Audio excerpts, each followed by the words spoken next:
바울이 이제 그의 인생이 끝나감을 느끼는 시기에 쓴 책이 디모데후서입니다. 복음서를 제외한 나머지 성경의 대부분을 바울이 썼는데, 바울이 이제 마지막 로마의 감옥에 갇혀 어쩌면 그의 삶 가운데 마지막 유언과 같은 그 책을, 아니 편지를 누구에게 쓸까? 자, 여러분 이제 인생의 정리하는 순간입니다. 단 한 사람에게 통화할 수 있을 것 같아요. 누구에게 전화하겠습니까? 누구에게? 네. 아들이겠죠? 딸이겠죠? 분명히 배우자는 아닐 수 있습니다. 바울은 자기 아들이라 부르는 디모데에게 편지를 썼어요. 편지를 쓰고 자기가 이제 떠나는 마당에 자기가 알고 있는 모든 것들 잘 가르쳐주고 이제 누구보다 훌륭한 목회자가 되어서 목회 일선에 있는 디모데에게 당부할 게 많겠지만 또 어떻게 보면 살아있을 때 다 했기 때문에, 그럼에도 불구하고 바울이 디모데에게 하는 마지막 당부는 무엇인가 하면 자신의 삶에 대한 어떤 소회 같은 말이에요. 디모데야, 내가 다메섹에서 예수님 만나고 말씀대로 살려고 얼마나 애를 썼는지 너 알지? 진짜 말씀대로 살려고, 예수 안에 살려고 몸부림쳤다. 그런데 그렇게 몸부림치면 칠수록, 하나님 안에서, 예수님 안에서 말씀대로 살아가려고 몸부림치면 칠수록 세상은 나를 박해하더구나. 그런데 그 박해가 나만을 향한 박해겠냐? 너 역시 내가 알려준 그 하나님의 말씀 안에 살려고 몸부림치면 몸부림칠수록 세상은 끊임없이 너를 박해할 것이다. 하나님 말씀 안에 서면 하나님 늘 지켜주시고 영혼의 소생함을 얻고 무엇이든지 원하면 구하는 대로 응답받고 아무 일을 만나든지 누구를 만나든지 하나님이 너와 함께 하시겠다, 이런 약속의 말씀보다 바울이 어쩌면 마지막 던지는 말은 좀 서글픈 말이에요. 그리고 또 두려운 말이에요. 말씀대로 살면 살수록 박해가 있을 거라는 거예요. 12절 13절 말씀 같이 읽겠습니다. 무릇 그리스도 예수 안에서 경건하게 살고자 하는 자는 박해를 받으리라. 악한 사람들과 속이는 자들은 더욱 악하여져서 속이기도 하고 속기도 하느니. 악한 사람들과 속이는 자들은 더욱 악해져서 속이기도 하고 속기도 하니. 근데 바울이 박해가 참 많았잖아요. 매도 맞고 침뱉음 당하고 거의 죽었죠. 얼마나 많이 맞았어요. 비방당하고 모욕당하고. 근데 바울이 얘기하는 박해가 사실 그 사람이 다 겪을 수 없는 그런 박해를 엄청 신체에 막 다 당했거든요. 근데 바울이 지금 얘기하는 그 박해를 얘기하면서 뭐라 했는가 하면 악한 자들이 더욱 너를 칠 것이다. 나쁜 사람들이 더욱 더 너를 공격할 것이다. 이게 맞는데 바울이 얘기하는 박해 속에 악한 자들은 더욱 너희를 속일 것이다. 속이는 자들은 더욱 너를 속일 것이라는 거예요. 그러니까 어쩌면 바울이 자기가 당했던 박해보다 더 큰 박해, 그것은 몸에 대한 박해보다 우리를 속이는 박해가 훨씬 더 나를 무너뜨릴 수 있다는 거예요. 내가 매 맞아도 무너지지 않았다. 내가 죽음의 위협 앞에서도 무너지지 않았다. 그런데 내가 무너진 것은 내가 속았을 때라는 거예요. 나는 예수가 하나님을 대적하는 사람인 줄 알았다는 거예요. 예수 믿는 사람들 때려 죽이는 일이 하나님을 위한 일인 줄 속았다는 거예요. 정작 자기의 삶이 무너지고 실패하고 깨어지는 걸 보면 내가 맞았을 때, 침뱉음 당했을 때, 욕했을 때, 나를 죽일 때가 아니라 내가 속았을 때라는 거예요. 디모데, 너 역시 수많은 사람들이, 악한 사람들은 더 악하여져서 너를 속일 거라 얘기를 하는 거예요. 제가 설교 준비를 월요일 하거든요. 그래서 설교 원고를 목요일 날 쳐요. 그래서 여러분들, 제가 막 토요일 날 이제 한 번씩 신방할 때, 목사님 토요일 날 설교 준비하셔야 되는데, 근데 목요일날 다 끝내니까 걱정하지 마세요. 그래서 혹시라도 토요일날 제가 동네 뛰댕기도, 저 목사 왜 설교 준비 안 하고 뛰댕기나 이래도 목요일날 다 원고 쳐놓고 계속 기도합니다. 요즘 또 새벽에 나가서 기도하거든요. 그러니까 여러분 걱정 안 하셔도 돼요. 근데 목요일 아침에, 이번 주 목요일 아침에요. 목요일 아침에 꿈을 꿨는데 너무 생생한 꿈이에요. 여러분 지금부터 꿈 얘기예요. 그렇다고 제가 여러분 꿈이 무슨 예지몽이 그런 거 아니죠. 그런 사람이 아니에요. 저는 신령한 사람이 아니에요. 그냥 대부분은 그냥 꿈인데 그날 꿈은 너무 생생해요. 어떤 꿈인가 하면 제가 이제 택시를 운전하고 있더라고요. 직업적으로. 아마 그 전에 꿈은 기억이 안 나요. 아마 그 전에 잘렸던 것 같아요. 교회 잘려가지고 어쨌든 택시를 몰고 그렇게 뭐 이렇게 해가지고 이제 김배우 목사하고 이렇게 막 그냥 우스갯소리를 밥 먹으면서 야 우리 둘이 이제 은퇴하면 택시 몰자. 앞으로 은퇴해도 앞으로 몇십 년 더 살아야 되는데 뭐 그렇게 얘기하고 있는데 아니 그렇게 하여간 꿈속에서 택시를 몰고 있어요. 몰고 있는데 이제 어떤 동네에서 남자 셋을 태웠어요. 한 명하고 또 두 명 이렇게 옆자리 타고 뒤에 탔는데 운전하면서 뭐 하시던 분이 뭐 얘기하다가 제가 얘기를 했겠죠. 그래서 제가 이제 목사였는데 이제 뭐 택시 운전합니다 하니까 뭐 이런 얘기하면서 내렸어요. 내렸는데 그분이 이제 뭐 이렇게 카드를 끌고 하여간 뭐 하는데 그게 안 돼가지고 돈을 계좌로 송금해 주신대요. 그래서 그냥 그 믿고 이제 태워드리고 믿고 이제 그냥 갔는데 이제 띵동하고 뜨잖아요. 근데 50만 원이 입금이 된 거예요. 50만 원이. 조금 먼 거리 한 10만 원 해도 충분한데 50만 원이. 그거 너무 많은 돈이에요. 좋고. 그래가지고 그거 나중에 좋더라고요. 그래가지고 50만 원 띵동 해가지고. 그래서 5만 원인가 싶은데 50만 원이라고 좋아가지고. 근데 너무 많으니까 그냥 제가 또 마음이 좀 걸린 거예요. 이분 잘못 보내지 않았나. 그래서 빨리 차를 돌려가지고 갔어요. 또 잘난 체 한다고 해가지고. 그래가지고 이거 50만 원 입금인데 잘못된 거 아니냐 하니까 그 옆에 두 사람이 깜짝 놀라요. 50만 원 너 왜 그러냐 그러니까 그분이 보낸 분이 아니라고. 그게 잘못 보낸 거 아니라고. 그래서 제가 그냥 50만 원 보냈다고 하니까 아니라고. 아마 그분이 교회 다녔던 분 같아요. 그래가지고 그러면 안 된다고 이거 너무 큰 돈이라고 하니까 제가 그 10만 원만 해도 크더라고요. 그래가지고 40만 원 제가 다시 보낼 테니까 계좌번호 불러라니까 안 된대요. 신랑이 하다가 옆에 친구들도 받으라고 하고 하니까 그 친구들은 나쁜 사람들이 교회 안 다니는 것들.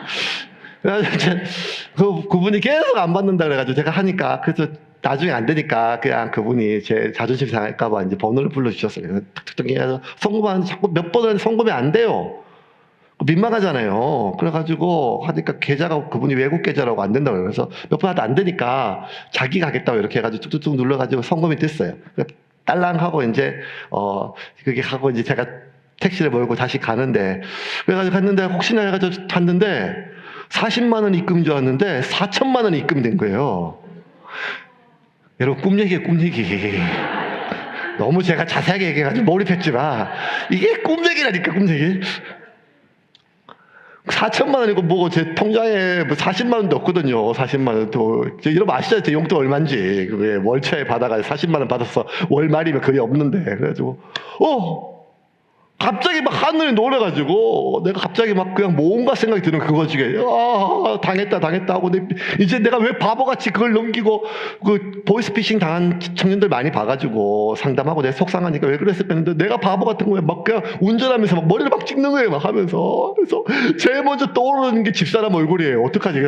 죽었다 이제 막 너무 제가 바보 같고 그리고 그 모든 과정이 그래도 그 목사한테, 성도가 그런 줄 알고 했더니만, 그래서 눈을 떴어요. 한 6시쯤 됐어요. 너무 생생한 거예요. 저도 모르게, 그 다음에 어떻게 했는가 하면, 머리맡에 있는 핸드폰을 꺼내가지고, 그 카카오뱅크 지문을 눌러서 잔고가 얼마 남은지 확인했다니까요. 제가 얼마 없던데, 꿈이 너무 생생해가지고, 여러분 꿈 깨면 어떤 찜찜한 기분 있잖아요. 나도 모르게. 그러면서 이제 그날 이제 새벽에 나와가지고 조금 운동하고 기도하면서 여러 가지 생각이 들었어요. 세상에 너무 속이는 게 많아요. 전화가 와가지고 아빠 나 지금 아파 돈 좀 보내주세요 하고 아니 뭐 아빠 나 어디가 뭐 학교 하면 나는 너 같은 딸을 둔 적이 없다 이렇게 보이스피싱 하도 많으니까 워낙 속이고 또 속이고 말도 안 되는 이제는 딸이 저 문자를 보내도 못 믿고 뭘 해도 클릭을 못하고 메일을 또 못 열어보고, 또 누군가 얘기했는데 너무 좋은 얘기면 그것도 사기 같고, 점점 세상이 발달하면 발달할수록 속이는 게 치안은 좋아진 것 같아요. 길 가다가 우리를 때리거나 도둑질하거나 이런 건 잘 없는데, 사람을 속이고 또 속이고. 그러니까 사탄은 속이고 빼앗고 죽이고, 사탄의 가장 본질이 속이는 것인데 점점 세상이 악해져서 속이고 있는 것 같아요. 우리가 세상 살아갈 때 수많은 목소리들이 있어요. 서로 상반된 목소리예요.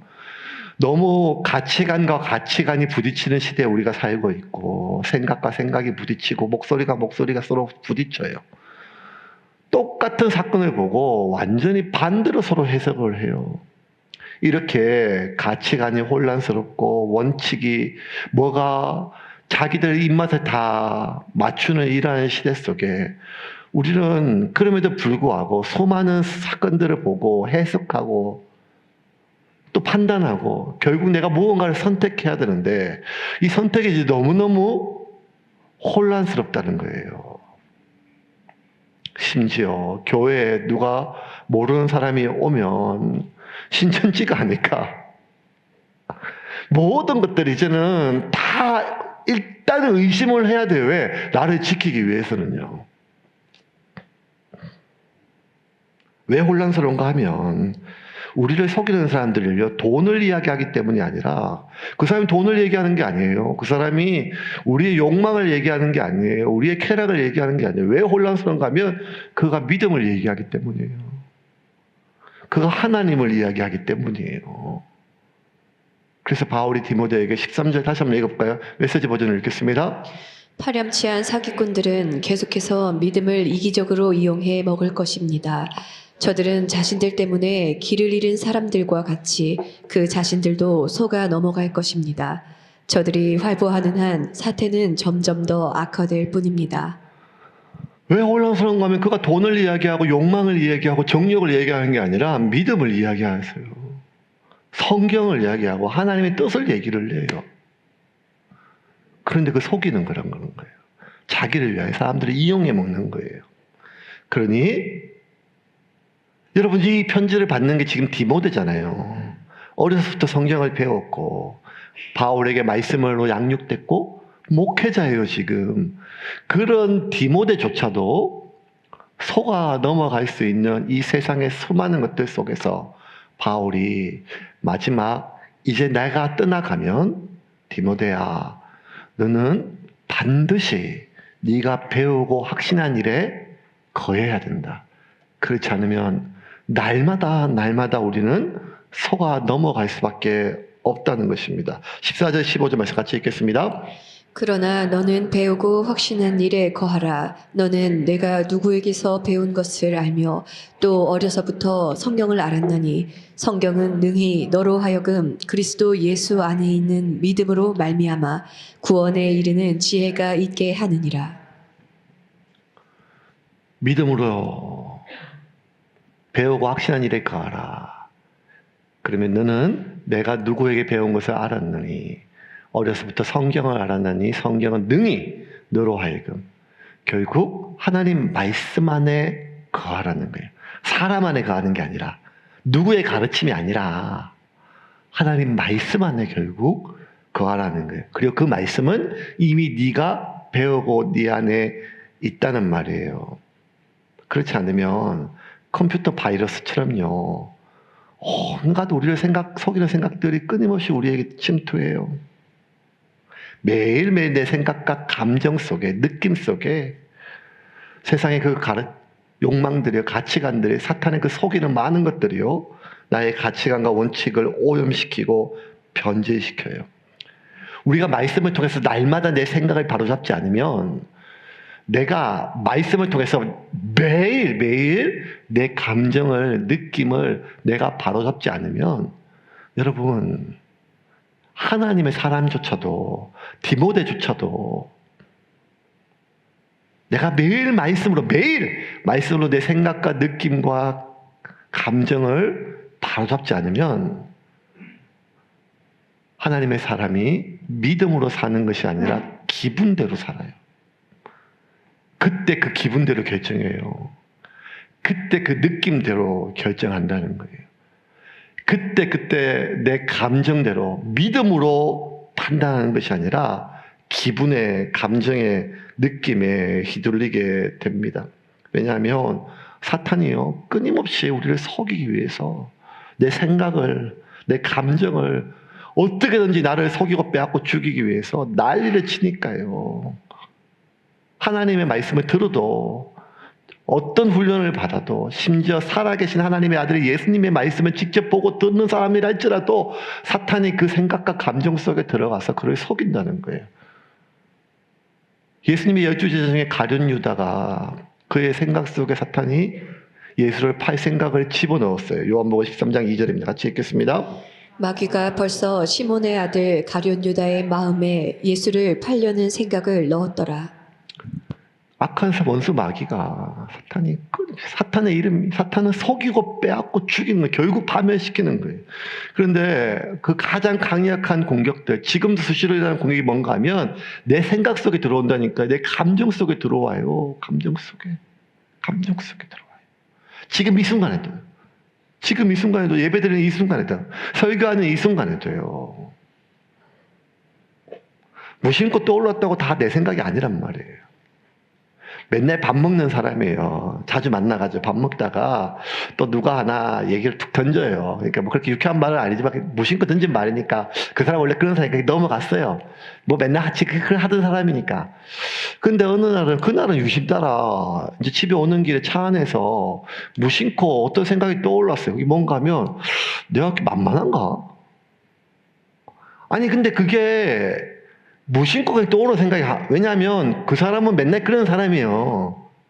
그런데 나쁜 사람이 아니니까 내 관계를 끊는 게 아니거든요. 그냥 말을 이렇게 편하게 하는 사람이에요. 친한 사람이에요. 그 늘상 내가 듣던 말이에요. 그런데 무심코 그거 했던 말이고, 그 무심코 내가 들었던 말이고, 그 무심코 지나갔던 말인데, 그날은 무심코 어떤 생각이 머리에 떠올랐어요. 그 식당에서 집에 오는 15분 동안 핸들을 잡았는데 갑자기 아니 내가 그렇게 만만해 보이나? 그런데 가만히 보니까 그 생각이 떠오르고 와서 보니까 나한테만 그 말 그렇게 하는 것 같아요. 옆에 있는 이 성질 더러운 아줌마한테는 그렇게 안 해요.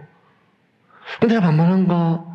그렇게 생각하는 순간 겨우 그 15분 동안 오는 차 안에서 온갖 종류의 생각들이 다 떠오르고 지금까지 15년 동안 내가 들었던 모든 말이 다 떠오르기 시작을 해요. 그리고 이미 집에 들어와서 차에 내릴 때는 내 마음은 쓰레기통이 구죽물이 꽉 찬 걸로 다 되어 있어요. 왜? 무심코 들어온 어떠한 생각 때문에 그래요. 우리가 숨쉬는 이 공기 중에는요, 공기뿐만 아니라 이제 미세먼지가 많죠. 일기예보 보면 이제 온도나 비 오는가 눈 오는가 뿐만 아니라 미세먼지 농도를 꼭 얘기를 해요.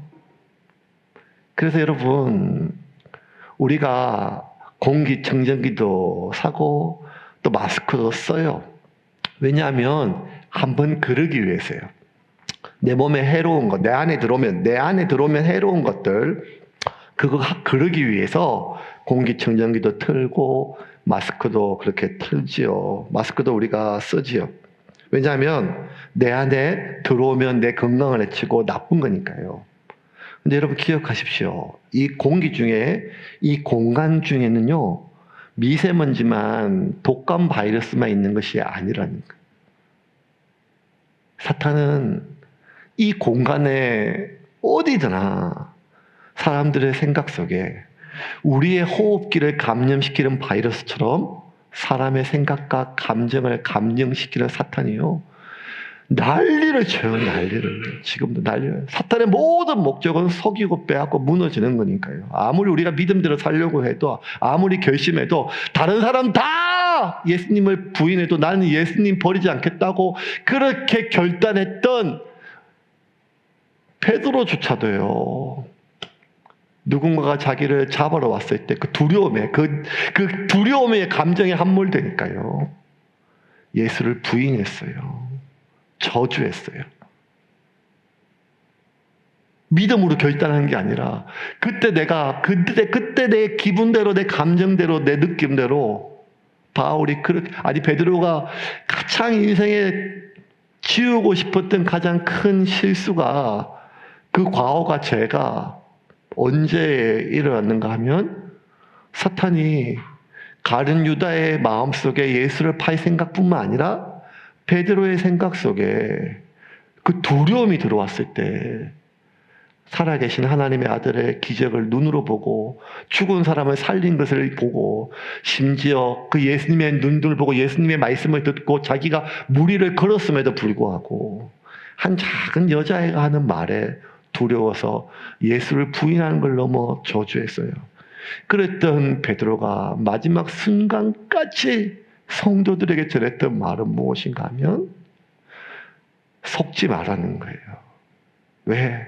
지금 이 모든 순간에도 우리의 생각과 우리의 감정과 우리의 의지와 우리의 모든 것에 사탄이 우리를 집어삼키기 위하여 난리를 친다는 거예요. 베드로전서 5장 8절부터 9절 같이 읽겠습니다. 바짝 정신을 차리고 철저하게 경계하십시오. 여러분의 원수인 마귀가 울부짖는 사자처럼 삼킬 자를 찾아 돌아다니고 있습니다. 그러므로 믿음에 굳게 서서 마귀를 대항하십시오. 세상에 흩어져 있는 모든 성도들도 이 같은 고난을 겪고 있습니다. 현대인의 성경 버전인데요. 9절에 보면 그러므로 믿음에 굳게 서서 마귀를 대항하십시오. 대항이라는 거예요. 대항. 싸우라는 거예요. 세상에 흩어져 있는 모든 성도들을, 모든 성도들도 이같이 고난을 겪고 있대. 고난. 그 고난이 뭔가 하면 육체적 고난은 우리가 고난인 줄 알아요. 누가 나를 모욕하면 그 고난인 줄 안다니까요. 근데 그게 아니라 고난인 줄 모르고 공격인 줄 모르고 그게 내 생각인 줄 알고 하나님의 생각인 줄 알고 믿음을 얘기하니까, 성경을 얘기하니까, 하나님의 뜻을 얘기하니까 내가 그렇게 속아서 결국 무너진 거예요. 베드로가 보니까 자기가 무너진 거는 배와 그물을 포기해서 가난해서 무너진 게 아니라는 거예요. 결국 속아서 넘어졌다는 거예요. 기분대로, 감정대로. 그래서 베드로가 대항하십시오. 싸우십시오. 여러분, 이거는요, 믿음의 사람 아니라 세상을 살아가는 모든 사람들이 가지고 있는 지혜예요. 자기가 그렇게 나쁜 것이 들어오면 망하니까요. 자기를 지키기 위해서 날마다 대항해요. 컴퓨터 키면요, 컴퓨터 좀 쓰는 사람은 이제 알지만 이거 바이러스 잡으려고 백신 프로그램을 계속 돌려요. 바이러스 누가 만든지도 몰라요. 누가. 왜 쓸데없이 이걸 만들어가지고 돈도 안 되는 거예요. 그런데 누가 만드는지도 모르고 누가 만드는지도 모르지만 인터넷에 접속하는 순간 모든 바이러스에 노출돼 있어요. 그래서 매일 아니면 매달 바이러스를 돌려요. 아니, 내 컴퓨터 안 사정하는 그냥 동네 아줌마도 핸드폰으로 이제는 송금하니까요. 보안 프로그램을 깔아요. 보안 프로그램을. 모처럼 교회에서 문자가 왔어요. 어떤 링크가 있어요. 근데 링크를 못 눌러요. 왜냐하면 이게 검증되지 않으니까요. 심지어 2025년 신년 기도 제목 링크 담임 목사한테 간다고. 그래도 이걸 누르면 컴퓨터가 얘기를 해요. 예, 안전하지 않는 링크입니다. 예. 우리는요, 그래서 대항하려고, 내 돈을 지키려고, 나쁜 걸 지키려고 컴퓨터에 바이러스를 깔고, 백신을 깔고, 핸드폰에다가 보안 프로그램을 깔고, 우리 집에 있는 공기청정기에다가 항바이러스 필터를 깔고, 이 보통 마스크가 아니라 항바이러스 부직포로 된 그런 마스크를 우리가 쓰는 이유는 지키려고 하는 거예요. 내 건강을, 내 돈을, 내 마음을. 그런데 여러분, 우리가 정말 또 지켜야 될 영역들은 뭔가 하면 영적인 항바이러스가 있다는 거예요. 그렇지 않으면 아무리 우리가 결심하고 결단해도 그 결심대로 사는 것이 아니라 결국 어느 순간에는요, 우리가 기분대로 결정하고 느낌대로 결정한다는 것입니다. 그리고 그 기분과 감정과 느낌은 늘 조작당하기 쉽고 공격당하기, 오염당하기가 쉽다는 거예요. 그래서 우리가 말씀을 읽죠. 말씀을 읽는 거 압니다. 감사하게도 작년에 우리 세운교 성도들이 34분, 35분, 40년 가까운 분이요. 성경을 한 번 혹은 두 번을 읽었어요. 너무 귀해요. 그래서 어성경도 가입하고 매일 성경 통독 프로그램 파일도 받고 음성 파일도 받고 하다부터 안 되면 순장이 성경 구절이라도 막 보내주고 해요. 아니면 그냥 출근하다가 설교 한 문자락 듣고 아니면 성경 계속 낭독하는 거 듣고 개역 성경 어려우면 요새 현대인의 성경 쉬운 성경 메시지 성경 음성 버전이 많으니까 핸드폰에 있으니까 언제든지 우리가 듣지요. 왜냐하면 일단 성경 말씀은 좋은 거니까요. 그래서 바울이 16절에 이렇게 얘기하죠. 16절 같이 읽겠습니다. 모든 성경은 하나님의 감동으로 된 것으로 교훈과 책망과 바르게 함과 의로 교육하기에 유익하니. 모든 성경이 일단 읽으면 좋으니까요. 왜? 모든 성경은 하나님의 감동으로 된 것으로 교훈과 책망과 바르게 함과 의로 교육하기에 뭐라고요? 유익하다는 거, 유익하다는 것. 근데 여러분, 바울이 디모데에게 하고 싶은 건 사실 16장부터 17절이에요. 왜냐하면 성경은요, 유익한 정도가 아니라는 거예요. 유익하니. 비타민 먹으면 좋은 거죠. 유익하죠. 그때 안 먹었다고 그냥 사람이 죽는 건 아니잖아요. 네. 글루타치온 먹으면 좋죠. 근데 안 먹는다고 뭐가 안 좋은 건 또 아니란 말이에요. 그렇게. 영양제도 그래요. 근데 성경은 먹으면, 읽으면, 묵상하면 유익하고, 안 먹어도 별 티가 안 나는 것 아니죠. 우리 육체는 그럴 수 있지만 그게 아니라는 거죠. 바울이 정말 하고 싶은 것은 유익한으로 끝나는 게 17절 말씀. 같이 17절 읽겠습니다. 같이 읽겠습니다. 이는 하나님의 사람으로 온전하게 하며 모든 선한 일을 행할 능력을 갖추게 하려 함이라. 이게 오늘 설교 중에 가장 중요한 구절이에요. 이는 하나님의 사람으로. 성경은 하나님의 사람에게 온전하게 하며 모든 선한 일을 행할 뭘 갖춘다고요? 능력을 갖춘다는 거예요. 우리가 결심해도 결국 안 돼요. 결단해도 결국 안 된다는 거예요. 작심삼일처럼.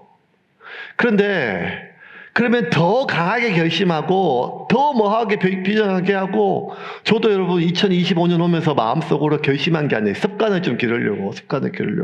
그래서 제가 전형적인 올빼미인데요. 지금 새벽에 일어나려고 길을 써요. 새벽에 일어나가지고 아침에 와서 기도하고 교회 본당에서 해 뜨는 거 보니까 감기가 무량하더라고요. 그리고 밖에 막 또 뛰댕기고, 그리고 마음 먹고 어쨌든 내가 오늘 결심한 그때 습관을 길러야겠다 해놓고 했는데, 그렇게 마음을 먹었더니만 또 10년 내 가장 큰 한파가 불어가지고 또 아침에 그냥 나가려면 목숨을 걸고 나가야 되고 막. 제가 악착같이 마음을 먹고 있어요.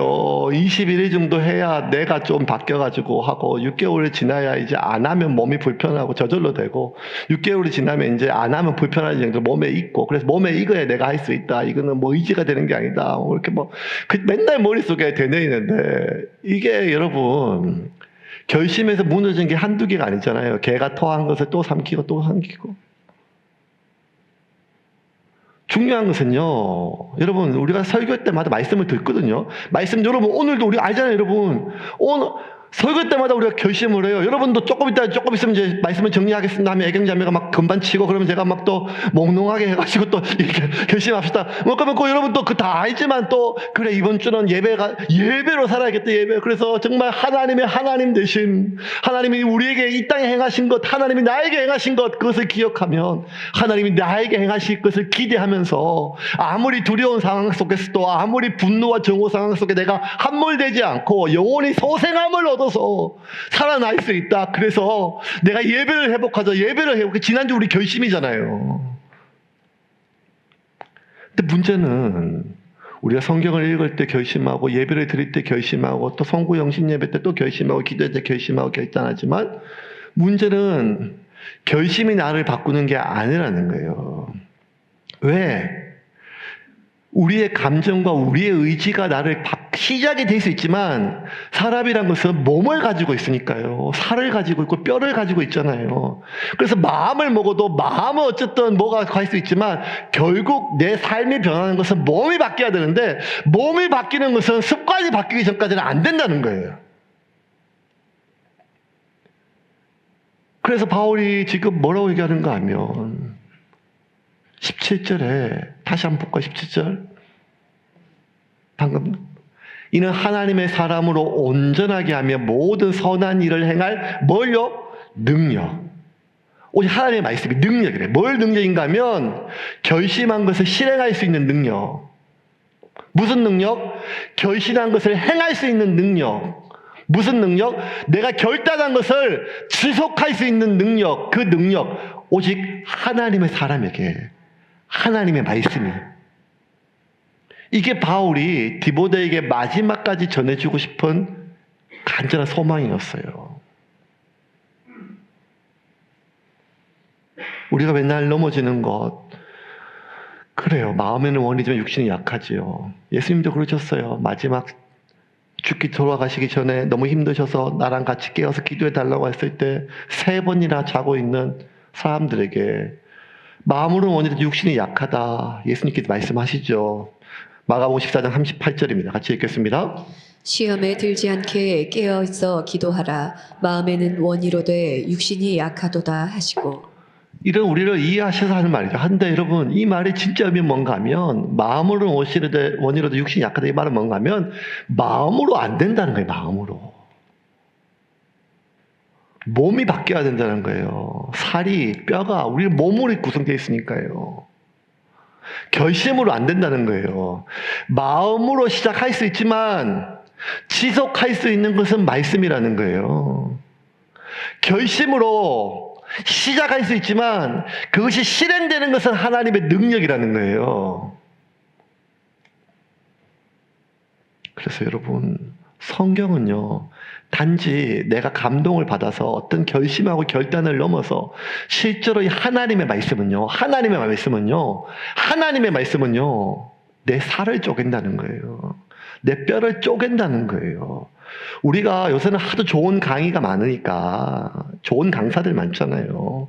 그 강의만 들어도 뭉클해요. 가정으로 좋은 아빠 되고 따뜻한 엄마 되고 아이들하고 화목하고 뭐 이런 것들 많아요. 자기 개발 서적들 좋은 것들 요새는 뭐 짧게 그냥 한마디씩 음악 깔려서 듣는 거 그러면 그렇게 야 그래 이렇게 해야지 그렇게 마음먹게 하는 거 많아요. 그런데 여러분, 그래 봐야 그것이 우리의 삶을 변화시키기는 어렵다는 거예요. 왜? 모든 말이 사람을 변화시키는 게 아니라 오직 하나님의 말씀이 하나님의 사람의 살을 찢고 뼈를 쪼개서 삶을 변화시킨다는 거예요. 그래서 히브리서 기자는 이렇게 말했어요. 같이 4장 12절 같이 읽겠습니다.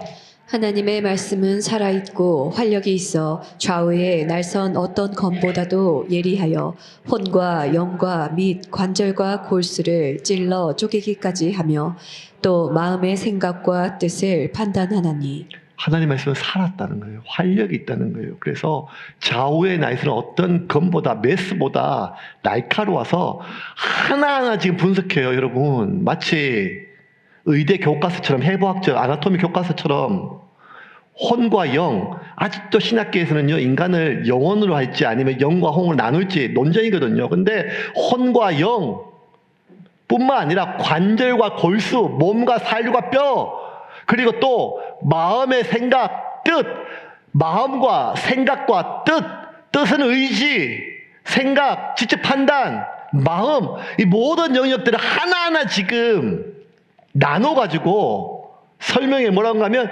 하나님의 말씀이. 좋은 말, 감동적인 말이 마음을 움직일 수 있어요. 어떤 말은 우리가 의지를 생겨요. 하지만 하나님의 말씀은 이걸 다 한단 말이에요. 하나님의 말씀 말이에요. 심지어 우리의 몸을 쪼갠다는 거예요. 우리의 생각을, 우리가 가지고 있는 그 확정 편향적인 우리의 가치관까지 뚫고 들어갈 수 있는 것은 내가 신뢰하는 누군가의 말이 아니라 오직 하나님의 말씀이 내 안에 들어가서 내 혼과 골수와 모든 걸 찔러 쪼갠다고 변화시키는 하나님의 말씀이라는 거예요. 이거를 다윗이 알았어요. 성경에 보면 한때 하나님 앞에 정말 진심으로 마음을 다해 살았던 사람들이 많아요. 그런데 그들이 하나같이 똑같이 어느 시기에 넘어져요. 죄에 무너져요. 누구보다 하나님 앞에 말씀 안에서 바르게 살고 싶은 마음이 있어요. 바울이 오늘 첫 구절에서 얘기한 것처럼. 그런데 박해가 있다니까요. 누구보다 하나님 마음에 합했던 다윗이요. 그렇게 하나님 앞에 거룩하게 깨끗하게 하나님의 기쁨이 되기 위해서 몸부림쳤던 다윗이 자기가 무너지고 자기의 무너짐으로 말미암아 자신이 기분대로 행했을 때, 욕망대로 행했을 때 자신의 가정이 어떻게 완전히 파괴됐는지를 발견하고 나서 다윗이 마지막 결론이 무엇인가 하면 결국 내가 거룩해지는 것은 거룩해지고 싶다는 결심으로 되는 게 아니라는 거예요. 그 바람 때문에 되는 게 아니라는 거예요. 다윗이 내린 결론이 무엇인가 하면 어떻게 하면 사람이 거룩하게 살 수 있을까요? 하나님의 말씀을 내 안에 담는 것 외에는 방법이 없다는 거예요. 시편 119편 9절부터 11절까지 같이 읽겠습니다. 청년이 무엇으로 그의 행실을 깨끗하게 하리이까? 주의 말씀만 지킬 따름이니이다. 내가 전심으로 주를 찾았사오니 주의 계명에서 떠나지 말게 하소서. 내가 주께 범죄하지 아니하려 하여 주의 말씀을 내 마음에 두었나이다. 이제 말씀을 좀 정리하겠습니다. 내가 주께 범죄하지 아니하려 하여 뭘 마음에 두었다고요? 주의 말씀을 어디에? 마음에 두었다는 거예요. 마음에. 매일 두었다는 거예요. 왜? 범죄하지 않기 위해서. 다윗이 살아보니까 결국 사람의 인생이 망하는 것은 돈을 다 잃어서 경제적으로 파산당해서가 아니라는 거예요. 결국 인생이 망하는 것은 자신의 모든 명예를 다 잃고 사람들이 손가락질 때 그때 인생이 망하는, 파산하는 게 아니라는 거예요. 자기를 보니까 그 인생이 망하는 것은 결국 사람이 죄를 지어서 파산한다는 거예요. 근데 이건 세상 사람들도 아는 것 같아요. 그래서 이런 말이 있잖아요. 돈을 잃은 것은 조금 잃은 것이요. 명예를 잃은 것은 많은 것이 잃은 것이요. 건강을 잃은 것은 전부를 잃은 것이다. 맞는 말이에요. 아프면 아무거나 소용이 있겠어요. 근데 다윗은 거기서 더 깨달았어요. 사람이 결국 망하는 것은 돈 때문에, 명예 때문에 망하는 것이 아니라, 나에 대한 이미지 때문에, 나에 대한 사람들의 평가 때문에 망하는 것이 아니라 죄를 지어서 그가 파산한다는 거예요. 그래요. 그럴 수 있어요. 근데 그럼에도 불구하고 여러분, 지금 이 순간에 얼마나 많은 사람들이 그 징글징글한 돈 때문에 불행을 겪고 있어요. 지금도 이제는 기사거리도 되지 않는 온 가족 차 안에서 이런 이야기들의 대부분은 결국 파산과 관련되어 있지 않습니까? 죽음 외에는 더 이상 방법이 없을 때. 맞아요. 가벼운 문제가 아닙니다. 함부로 논할 문제는 아닙니다. 그런데도 성경은 다윗은 한결같이 얘기를 해요. 사람이 완전히 그의 삶이 무너지는 것은 파산해서가 아니라 죄를 지었을 때 무너진다는 거예요. 다윗의 삶의 고백이에요. 그래서 시편 119편 10절과 11절 이렇게 기록해서 제가 읽겠습니다. 내가 일편단심 주님만 따라가리니 주께서 세우신 길 위에 표지판을 놓치지 않게 하소서. 내 마음의 금고에 주님의 약속들을 예치해 놓았으니 내가 죄를 지어 파산하지 않기 위해서입니다. 하나님의 사람한테 연결하는 지금. 하나님의 사람. 하나님의 사람은요, 돈을 잃었을 때 파산이죠. 나에 대한 모든 손가락질과 명예를 잃었을 때 죽고 싶겠죠. 하지만 그런 상황 속에서도 내 마음의 금고에 하나님이 내게 주신 약속들이 예치되어 있으면 그는 다시 시작하고 다시 소생함을 얻는다는 거예요. 에스겔 47장 성전문에 나왔던 그 물이 내 발목을 적시고 무릎을 적시고 메말랐던 땅, 황폐했던 땅, 죽었던 땅, 그 썩었던 바다까지 살리는 것처럼 여러분, 다시 살리시는 것이 하나님의 능력이에요. 그래서 세상은 모르겠지만 하나님의 사람은 그가 은행의 잔고가 파산했다 할지라도, 관계의 잔고가 파산했지라도 결국 하나님의 사람이 망하는 것은 죄를 지었을 때, 그리고 그의 마음에 예치해 놓았던 하나님이 내게 주신 약속들을 다 빼앗겼을 때입니다. 2025년 세움교회는 거창하고 깊이 있는 목표가 아니라 이미 알고 있지만 우리 가운데 뿌리지 내려주지 못했던 5가지 습관을 심기 위해서 노력하고 있습니다. 이제는 기도로 사는 법을 배워야 합니다. 예배를 통하여 내 영혼이 소생함을 얻는 삶으로 사는 힘을 배워야 됩니다. 그리고 하나님의 말씀으로 나의 결심과 결단을 지속하고 실행하여 내 삶이 변화되는 삶을 살아야 될 시점에 왔습니다. 그러므로 이번 한 주 여러분 다시 한번 결단하시고 여러분의 말씀을, 그것이 어떤 종류의 말씀이든지 간에 하나님의 말씀이라면 여러분의 마음의 금고에 예치해 놓으시고 그 말씀을 빼앗기지 않는 채 살아가기를 주님의 이름으로 축원합니다. 그렇게 할 때 우리의 삶은 변화될 것입니다.